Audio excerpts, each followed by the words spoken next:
है कि हमारे दांतों के बेसिक मसले होते क्या-क्या हैं जो आज तक हमें भी नहीं पता? दांतों में बहुत ज़्यादा मसले मसाइल ज़रूर हैं, लेकिन हम बात करेंगे बिल्कुल बेसिक लेवल पे कि कहाँ से स्टार्ट होता है और हमारी जनरल पॉपुलेशन में क्या मसले हैं। बिल्कुल। जनरल पॉपुलेशन का सबसे बड़ा मसला ये है कि वो इस चीज़ की उनको अवेयरनेस ही नहीं है, इल्म ही नहीं है कि उन्हें डेंटिस्ट के पास कब जाना चाहिए और दिखाना कब चाहिए। और उसमें सबसे कॉमन मसला जो है वो मुंह के अंदर मसूड़ों की बीमारी है। वो जैसे ही किसी डेंटिस्ट के पास रिपोर्ट करेंगे तो सबसे पहली चीज़ उन्हें यही दिखानी चाहिए कि गम्स की हेल्थ कैसी है, दांतों की हेल्थ कैसी है, उधर बैक्टीरिया कितने ग्रो कर रहे हैं, उधर टार्टर मौजूद है या नहीं, और उसके बाद इसी से लिंक बाकी मसले स्टार्ट होते हैं। तो सबसे पहले तो हमें यही नहीं पता, हमारी आवाम यही नहीं जानती कि डेंटिस्ट के पास कब जाना चाहिए, रेगुलर जाना चाहिए या नहीं। हमारी जनरल परसेप्शन ये है या लोगों का इल्म इस तरह है कि वो कहते हैं कि दांत में दर्द होगा तो हम कोई जाएंगे, मसला आएगा, कोई नज़र फिर आएगा तब हम जाएंगे, जाएँगे तब हम डेंटिस्ट जाएंगे। पे। तो इस चीज़ को हमने चेंज करना है। हमारी ठीक है। आज की डिस्कशन यही होनी चाहिए कि हमने कब कब डेंटिस्ट के पास जाना है, और अगर प्रॉब्लम है या नहीं है तो हमने ज़रूर उनसे मुलाकात करनी है। एक दफ़ा ज़रूर अपना मुंह खोल के उन्हें दिखाना है कि अंदर मसले चल क्या रहे हैं। हमें इल्म होगा तो हम ठीक करेंगे। बिल्कुल ठीक है। डॉक्टर आमिर, मुझे ये बताएँ, जैसे आपने बताया मसूड़ों की बीमारी, तो ये मसूड़ों की बीमारी, अब जैसे आपने बताया ना, क्योंकि मैं डेंटिस्ट नहीं हूँ तो मेरे माइंड में भी सबसे पहला क्वेश्चन ये आ रहा है कि मसूड़ों की बीमारी छोटी एज से तो नहीं स्टार्ट हो सकती या टीन एज से तो नहीं स्टार्ट हो सकती। वो एक एज में जाके लगता है इंसान को, या ऐसा फ़ील होता है कि अच्छा हम जब थोड़ा 40s 50s में जाएँगे तो चलो समझ में आ जाएगा कि मसूड़े ख़राब हो रहे हैं। बिल्कुल तब तक ऐसे तो हम एन्जॉय करते हैं, बिल्कुल ठीक है? ऐसे ही, बिल्कुल तो ऐसे ही। क्या ये बीमारी उसी एज से स्टार्ट होती है कि उससे पहले भी हमारे दांतों में, बचपन से भी हमारे दांतों में मसले मसाइल स्टार्ट होते हैं और हमारा उसे फॉर ग्रांटेड लेने से वो बढ़ जाते हैं? बच्चों के मसले मसाइल और तरह के हैं। बच्चों के मसले मसाइल इस तरह हैं कि उनके जो दांत हैं वो दूध के दांत होते हैं, हुँ। जिसे हम मिल्की टीथ भी कहते हैं। मिल्की टीथ की बनावट और हमारे जो परमानेंट टीथ हैं, इन दोनों में फ़र्क होता है। उनकी स्ट्रेंथ और तरह की होती है और मिल्की टीथ की और तरह की। बच्चों में कैंडीज़ और मीठा खाना ज़्यादा होता है हुँ। उनमें, और वो ब्रशिंग की हैबिट भी कमज़ोर होती है। तो सबसे ज़्यादा बच्चों में जो प्रॉब्लम आती है वो दूध के दांतों को कीड़ा लगना होता है, हुँ। ठीक है? लेकिन क्योंकि वो मिल्की टीथ हैं, उन्होंने कुछ अरसे के बाद गिर जाना है, तो हम एज़ ए डेंटिस्ट या एज़ ए पेरेंट्स या आम आवाम उस चीज़ की फ़िक्र नहीं करती। बच्चा चाहे तकलीफ़ में है, हम कहते हैं कोई बात नहीं, ये दांत तो गिर जाना है। लेकिन वही कैविटी जब बच्चे के मुँह के अंदर है, तो वहाँ पे जर्म्स आ रहे हैं और वो वहाँ पे कॉलोनाइज़ हो रहे हैं, वो वहाँ पे वो उनका घर बन गया है।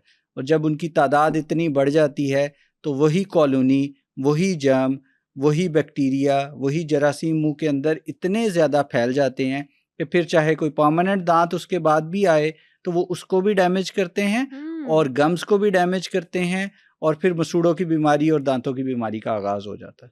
अच्छा, आपने एक प्रॉब्लम बताया कि दांतों को कीड़ा लग जाना is very common in kids, ठीक जी है? बिल्कुल। तो दांतों को कीड़ा लग जाए अगर, क्योंकि बच्चे तो कैंडीज़, चॉकलेट्स खाने से बाज़ नहीं आते, ठीक है? तो अगर दांतों को कीड़ा लग जाए तो उस सिचुएशन में क्या करना चाहिए? सबसे पहले तो ये कि हमारा फ़ोकस ये भी होना चाहिए कि कीड़ा लगे ही क्यों? कीड़ा हुँ। लगता क्यों है?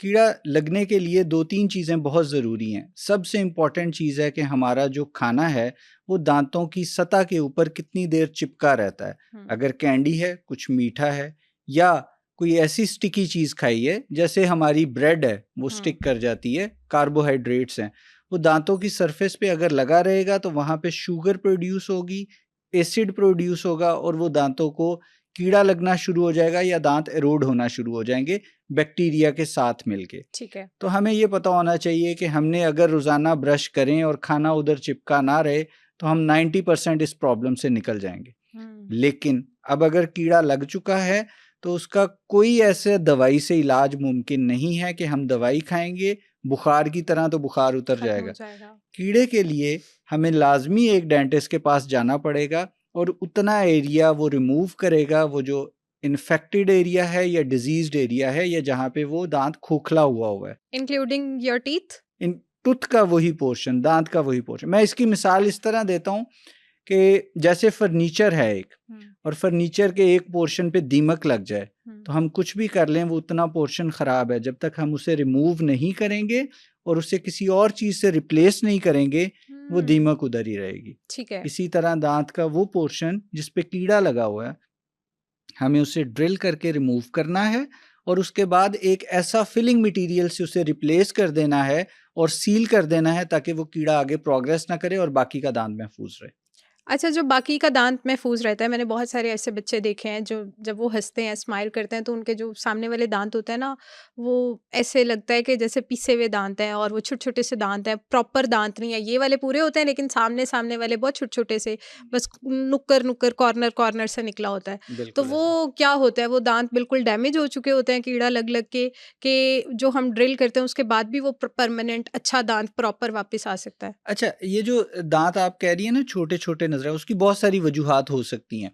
बच्चों में वैसे ही दांत का साइज़, जो मिल्की टूथ हैं या दूध वाले दांत हैं, उनका साइज़ छोटा होता है। तो जैसे-जैसे बच्चा ग्रो करता है, दांत का साइज़ उस तरह ग्रो नहीं करता। हुँ, वो जब शुरू में आया था दांत का वही साइज़ है, लेकिन हमारा जॉ साइज़ चेंज होता रहता है। हुँ, तो जब बच्चा थोड़ा-सा बड़ा होता है तो हमें वही दांत बहुत छोटे लगना शुरू हो जाते हैं। ठीक है? एक बात।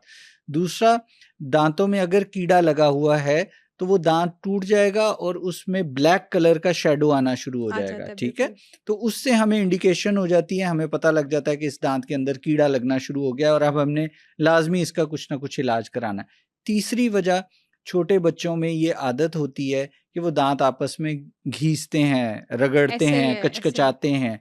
हम उसे ब्रक्सिज़्म कहते हैं। हुँ, बच्चों में ये नेचुरल है। मेरे पास बहुत सारे पेरेंट्स आते हैं और वो कहते हैं, डॉक्टर साहब मेरा बच्चा आपस में दांत रगड़ता है, कचकचाता है। तो ये बच्चों का एक नेचुरल हैबिट है और मिल्की टीथ उससे भी थोड़े से ग्राइंड हो जाते हैं, इस वजह से वो छोटे नज़र आना शुरू हो जाते हैं। तो हमने किस लिए वरी करना है?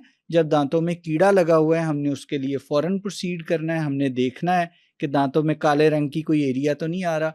दूसरी बहुत बड़ी निशानी होती है कि खाना फँसना शुरू हो जाता है, बच्चा हुँ। कंप्लेंट करता है खाना फँस रहा है, गम में ब्लीडिंग आनी शुरू हो जाती है। तो इन चीज़ों को टाइमली एड्रेस कर लेंगे तो ये प्रॉब्लम्स आगे नहीं बढ़ेंगी। डॉक्टर साहब, जैसे आप बता रहे हैं कि दांत अगर ब्लैक होना स्टार्ट हो जाएँ, तो आपको फ़ौरन से अलर्ट हो जाना चाहिए कि दांतों में कीड़ा लग रहा है। कुछ बच्चों के दांत बहुत येलोइश ऑरेंज शेड भी देना स्टार्ट कर देते हैं, तो वो क्या प्रॉब्लम है? वो क्यों ऐसे? एक तो येलो कलर होता है ना, एक कुछ बच्चों के ऑरेंज ऑरेंज शेड भी आना स्टार्ट हो जाता है। उसकी क्या रीज़न होती है? अच्छा, दाँतों के अंदर मुख्तलिफ शेड आ जाते हैं। अब दाँतों की जो बनावट है, उसका एक सीक्वेंस है। वो हमारी बॉडी के अंदर दूध के दाँत बहुत पहले बनना शुरू हो जाते हैं और जो परमानेंट दाँत है, वो 6 साल की उम्र में पहला दाँत मुँह के अंदर निकलता है। हुँ, लेकिन उससे भी पहले वो दाँत की बनावट शुरू हो जाती है। अब हम बहुत सारी ऐसी मेडिसिन्स या बहुत सारे ऐसी चीज़ें खाते हैं, जो हमारी बनावट में डिफ़रेंट किस्म का एक्ट करती हैं, किरदार अदा करती हैं। फॉर एग्ज़ाम्पल, हमारे मुल्क के मुख्तलिफ़ एरिया ऐसे हैं जहाँ के पानी के अंदर फ्लोराइड कंटेंट इस तरह का है कि अगर वो पानी बच्चा लेता है तो वो जब उसकी बॉडी के अंदर दाँत बन रहे हैं तो वो उसके स्ट्रक्चर में चेंजेस ले आता है। हुँ, जिसकी वजह से वो जब दाँत निकलते हैं तो हुँ, उनमें ब्राउन या ऑरेंज किस्म की लाइनें मौजूद होती हैं। हुँ, तो उसका मतलब ये है कि उसका पानी ठीक नहीं है और दाँत की बनावट के दौरान उसके अंदर ऐसे मवाद आ गए हैं, ऐसी चीज़ें आ गई हैं कि उन्होंने उसका कलर चेंज कर दिया है। इस टर्म को हम यूज़ करते हैं, नाम है उसका फ्लोरोसिस। ठीक है। फ्लोरोसिस के जो टर्म है वो स्पेसिफ़िकली इसी काम के लिए है कि ऐसे बहुत सारे एरिया, मियांवाली का एरिया इसके लिए मशहूर है, बहावलपुर का कुछ एरिया ऐसा है और वहाँ पे जिन बच्चों के उन्होंने डेवलपमेंट के दौरान वहाँ टाइम गुज़ारा हो, तो वो पानी इस्तेमाल किया तो उनके अक्सर दाँतों के अंदर वो लाइनें मौजूद होती हैं और वो लाइन नहीं जाती। वो फिर फॉर लाइफ़ उस वो दाँत ऐसा डेवलप हो गया है, तो उसके स्ट्रक्चर में ऐसा आ गया।